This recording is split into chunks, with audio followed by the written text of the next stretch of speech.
She was born with nothing, no name, no wealth, no connections, just a belief that elegance didn't have to scream, it could whisper. And that whisper could become a global voice.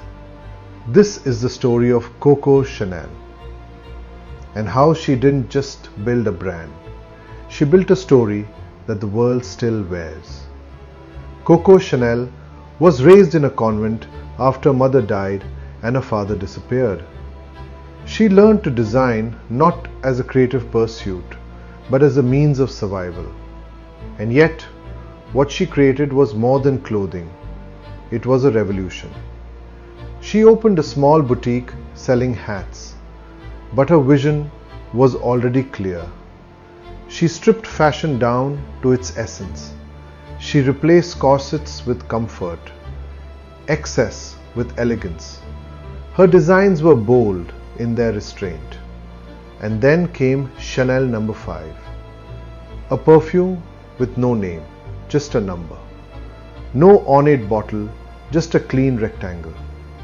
No advertising, just desire.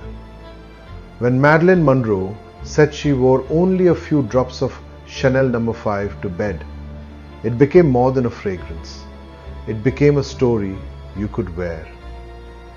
So what can we learn from her?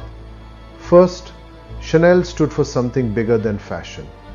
She stood for freedom. She wasn't just designing clothes.